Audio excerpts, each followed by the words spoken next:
do it. Ah, you did it? It comes by the bike, and the bike is doing it. The bike is doing it.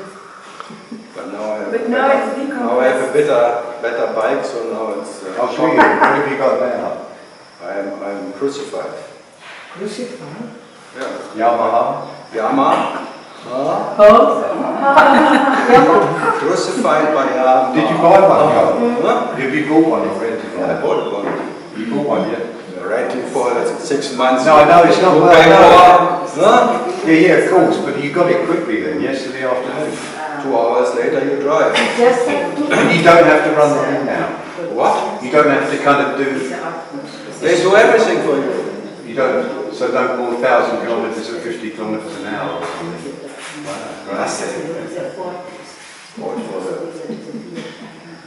For the old rumor, it was in the 60s you had to do that. Well, I had to do it in the noughties or whatever. Yes, because the mechanics are still from the 60s, so they believe in that. Oh, The right. new ones, they never tell you that.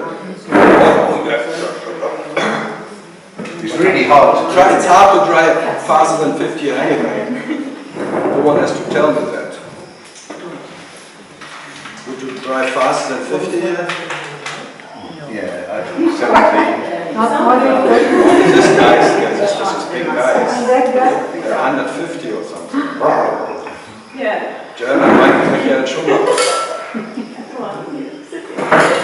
It's this Sadhana because he really counts and one day will hang on the tree somewhere. It's his way out.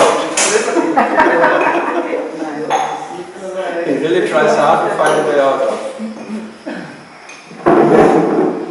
Yeah, well, you're probably better off going out in one go rather than being smashed up. But he wants to go in one go. Who wants to go? Good question, yeah. Bit by Why not making it very slow? Hanging on machines, Paying for- enjoying every moment of it. All these people who enjoy, they will tell you, I enjoy everything. The moment they're on the machines, they want to die, they want to stop it. Then suddenly the tolerance limit is crossed. What are you talking there all the time? To see you. I want to see you. For that you have to talk. I want to see you. Hear me, please. See me. look at me. Touch me, don't touch me. Can feel me from the distance. Now I remember coffee. See, that's why I didn't want to have another coffee at home. Lavazza. Alexandro, especially for you. For all the Italians. I'm always pleasing them when I say Italian coffee, you cannot. Okay. I don't need it. But I like it anyway. So good.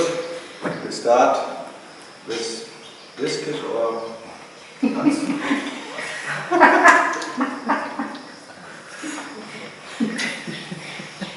Big problem. It's a big decision to make. Wow. Biscuit or nuts? No, but for me it's always easy. I'm so nuts. So good.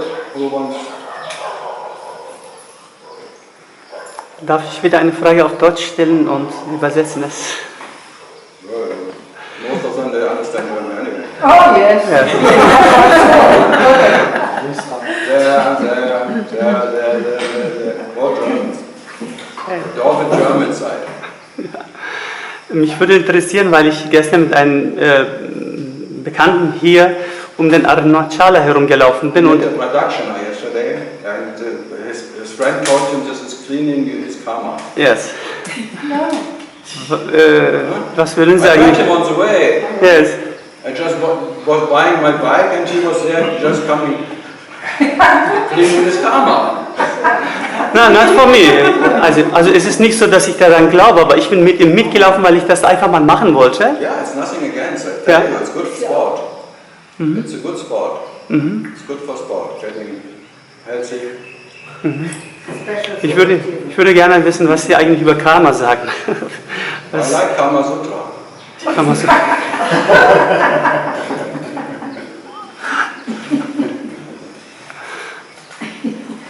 Karma in German, in Spanish is I like camera.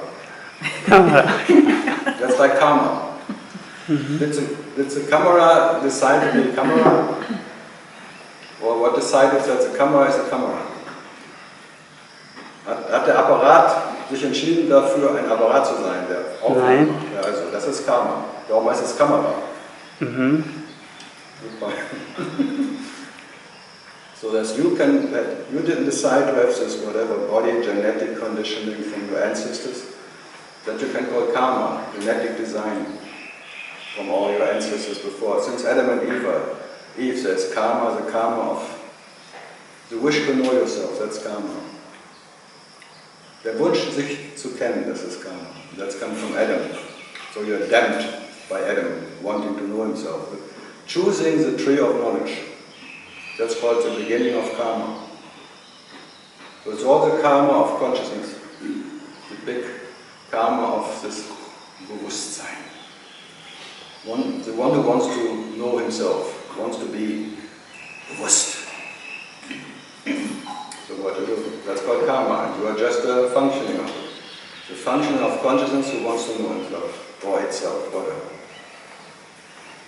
That's called karma. So it's a karmic consciousness. But there is no individual karma in it. So it's nothing is your karma. You're just a functioning of that karma of consciousness. Whereas this moment is creating the next moment. So it's like action, action, action, action. That what is action is reacting to that what is action. So it's action, action, action, action of that what is consciousness.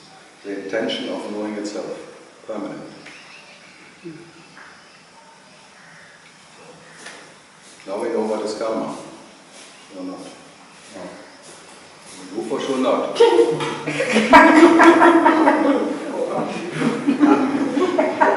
Because it's impossible to get him out of his personal karma, because he wants to be personal awake.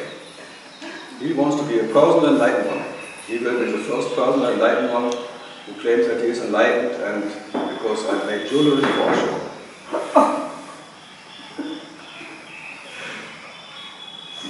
Stop.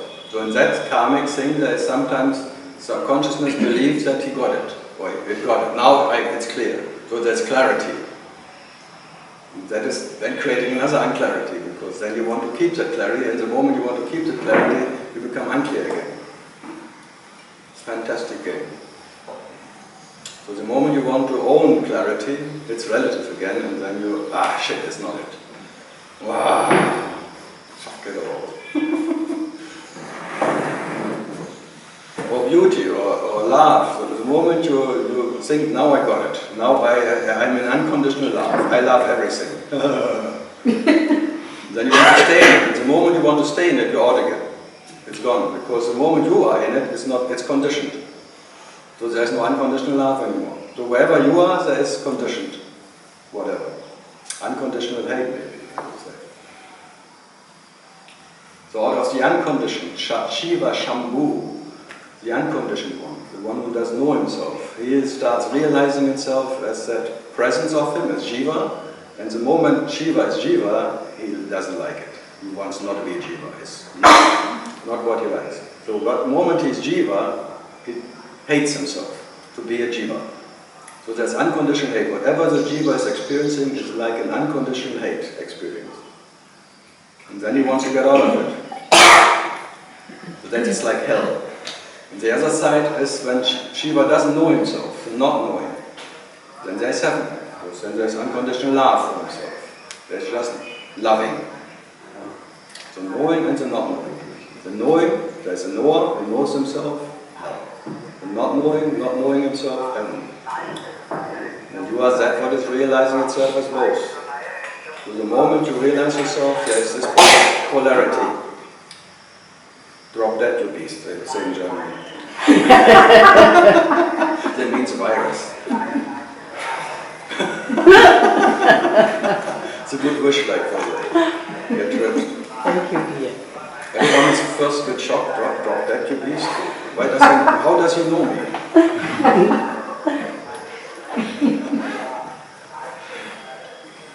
No. So, that's it. Where was it? Unconditioned? The condition. Hate. No, this is like in the old tradition in India, the Shiva, the Trinity of Shiva. In his knowledge, as knowledge, realizing itself as knowing and not knowing. Two faces of Shiva.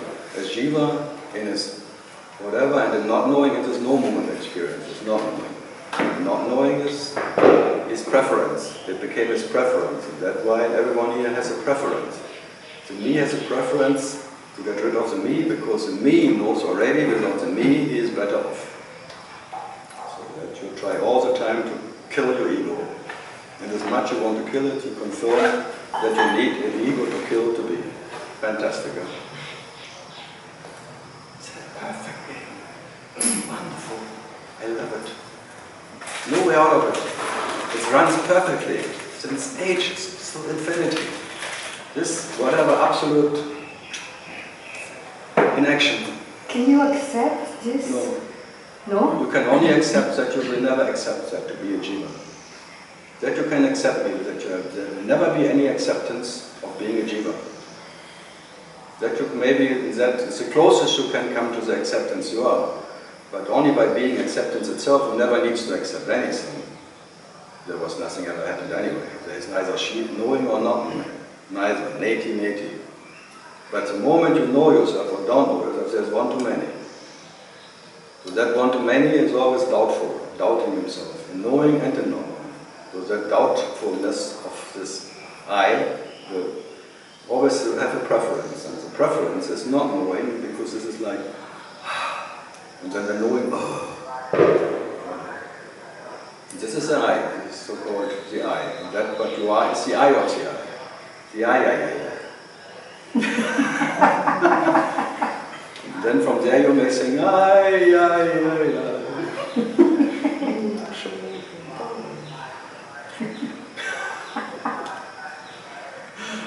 It's a song of the self.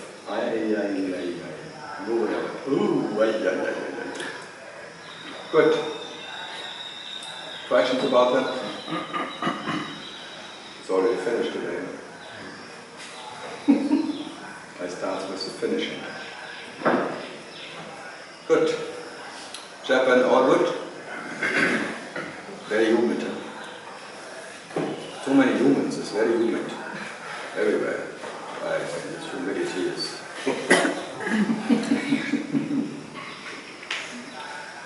Sweating. But Karl, not everybody wants to get rid of the personal I. Some people are quite happy. No. No? Show me one.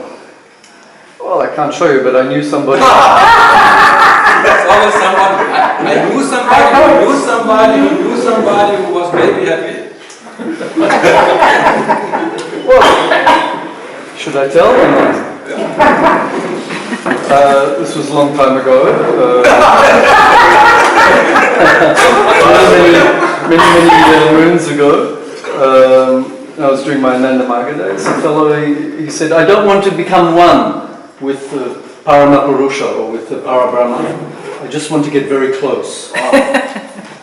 He didn't want to lose his individuality. It's a safe game. Yeah. Okay. And then he was happy? He seemed to be very happy. Fairy tale. Happy. Very happy. So not really happy. But I guess the thing is, if you're happy in one life, in the next you will suffer from it. you suffer. You compare always the next life is the life before. It's even worse than the next life for sure. It's not. And everyone knows the happiness which came will be gone one day. So it's already unhappiness. There's only an experience of unhappiness and whatever. And I like it. I am absolutely happy that I can never experience happiness I am. And none of whatever. There was never anyone who was happy. The moment one is happy is already doubting his happiness. And this happiness is conditioned by whatever. Depending on understanding, depending on something. How can that be the nature of happiness? Because happiness is depending on the absence of one, it's still a fake.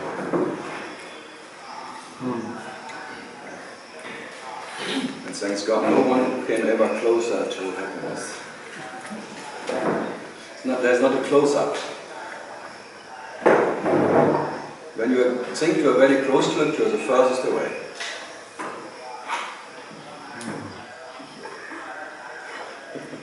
Ages, aeons away from what you are. The moment you think, the moment you know yourself, you are more away as you can ever imagine from what if that would happen. Yeah, why? What? Why? Because you became a time-bound whatever entity. Well, the moment you know yourself as the small self. Yeah, but small self is too big, and the big self is too small.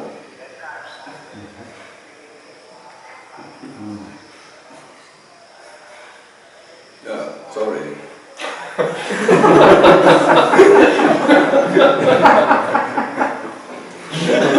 At least that much, thank you. Welcome.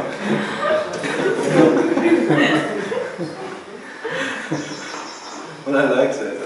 The smallest is too big, the nothing is too much, and everything is too less for what you are. Fantastic. There is no satisfaction in nothing, no satisfaction in everything. Thanks God. Every satisfaction you can be by becoming nothing, this satisfaction is depending on being nothing. What kind of absolute is that, what needs to be nothing to be happy? Still a relative one, or not? Would you agree? No idea. No idea. That's one idea too many.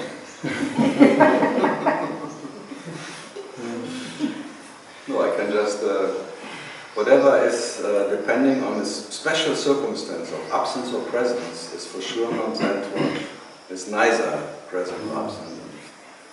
Never depending on any, what you can imagine, experience or anything. Yeah, but... No, I'm just thinking, most people just never think about this stuff at all. You're saying? Well, of course they think about it. They have just different techniques. They want to be happy.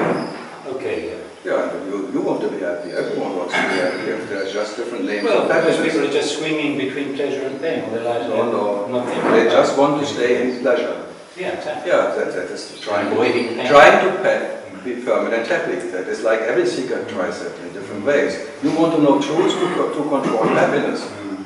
Of course you try only to know truth because you think that's a key of happiness. But someone who simply wants to be happy has no spiritual... Yeah, but simply, there's no simply being happy. It's always the only different ideas. One is by having a good family, or the son goes to college or something, that makes them temporarily happy. Maybe, but then comes the next. It makes them very unhappy because it gives a... Well, everyone has a different idea of what makes him happy. But it's always the intention of happiness, or peace, call it whatever. I think even more peace is driving. Perhaps avoiding pain is the main thing. Avoiding discomfort. Discomfort. And discomfort is even trying to avoid pain is discomfortable. It's all discomfort. Every experience is an experience of discomfort. Thanks God and hallelujah, praise the Lord, just in case that comfort cannot be experienced. So every experience is separation experience, is discomfort. Any. There is no way out. If you accept the discomfort is lessened. No, you have to be discomfort. And that what is discomfort doesn't be is in discomfort. Then there is no one who has discomfort. There is no ownership of discomfort. So by being discomfort, as I said before, being sadness, there is no one who is sad. And that's the nature of joy. Because even the nature of sadness is joy. And the nature of discomfort is joy. But being in discomfort, existing, being an experiencer in a relative experience of something, is discomfort. So there's an experience of discomfort. By being the heart of discomfort, which is joy, there's nothing to do. So by being what you cannot not be, not having any idea of what you are and what you're not, so you are even that what is the nature of sadness and discomfort or comfort, whatever. And if you cannot avoid yourself anyway, if If there's no way out of all, you being that what is, so what? May it be as it is. And then there's no one is concerned about if it will ever end or not. There's no beginning and no end of what you are, so there's no beginning and end of discomfort. So what? And you are that. That is Nirvana. I am that and you are that. That's that, finish. So you end when you are what you are. You end in that to be what is what you are. And in what you are, there was no beginning, there's no end. So it's the same as in, and that's the nature of shit, or then you step out of having shit, then you are shit. And that what is shit, doesn't know any shit. And so the nature of shit is shit. So the nature of ignorance is it's knowledge. So you are the knowledge, and you cannot not be that. That's all. And I can just repeat it all the time. Just pointing it out, but I cannot make you that. Yeah? Hey, I'm Yona.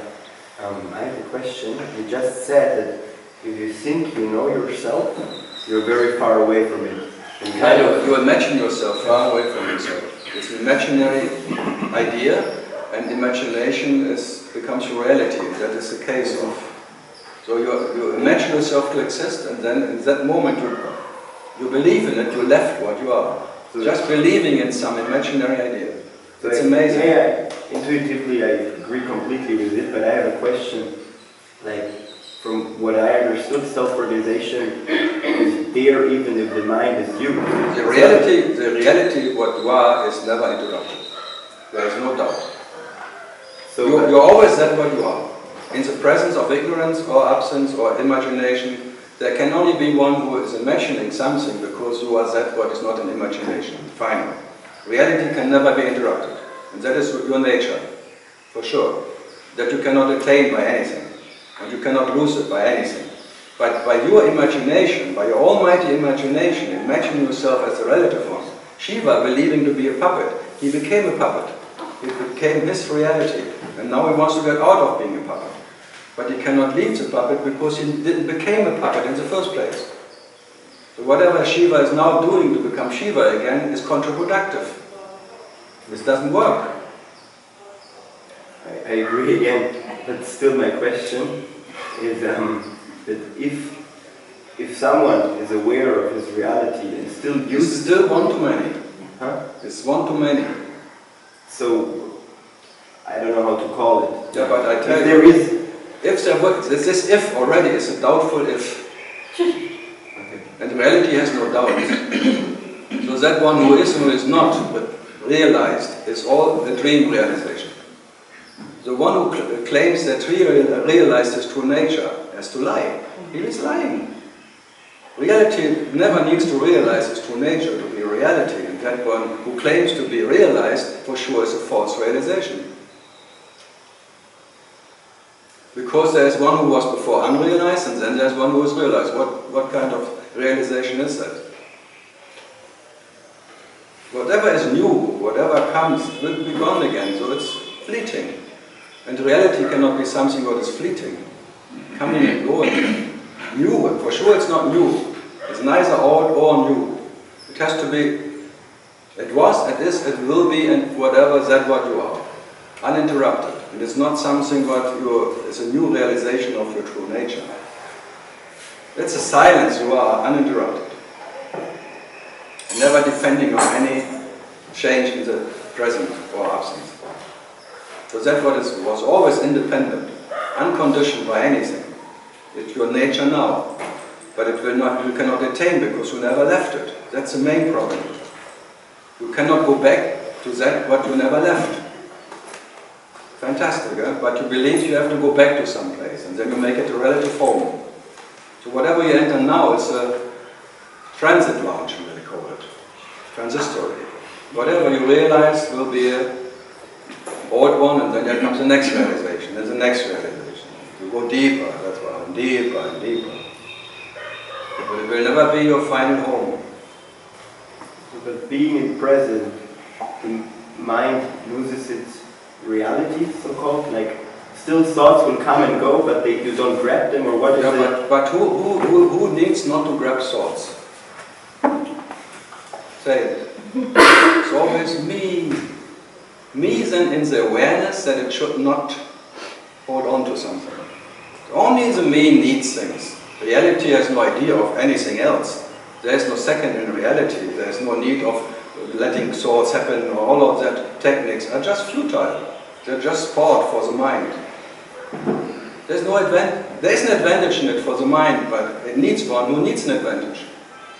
But the absolute advantage of what you are cannot be gained by it. Because the absolute advantage is not needing an advantage in anything. And that what needs an advantage has to be a phantom.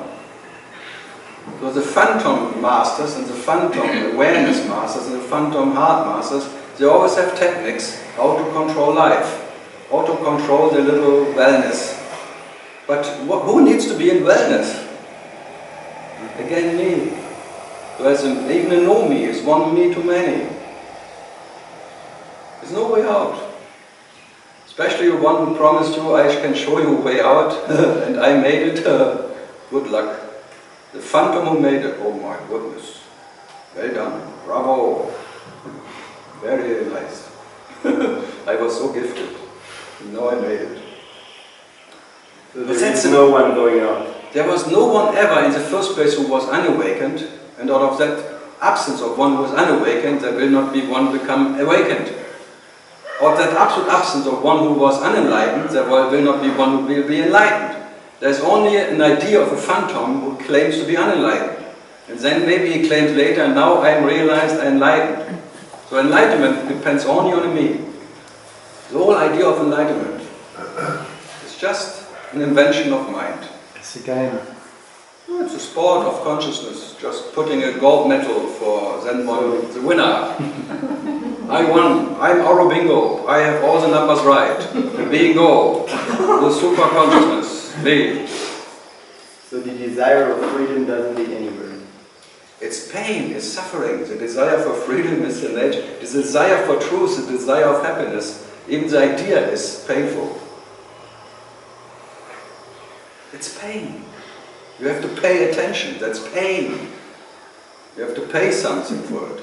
You have to pay with your absolute being, becoming a relative being, desiring yourself, desiring beauty, desiring truth. All that ideas coming already of one who believes in something, believes that he exists. Now it needs the key of getting out of it. Fantastic game. It will never end. This phantom consciousness will always try hard to know itself. Let it happen. Just be that what cannot get rid of it. It never needs to get rid of it, because consciousness is just merely the realization of what you are, but not what you are. So it's not different from what you are, but it's not what you are. So whatever happens in consciousness, who has something to gain in it? Is there something to lose in it? No. Does anything what happened make you more or less as you are? No. So what? He's cheering until he finds gold down there. I know that's true.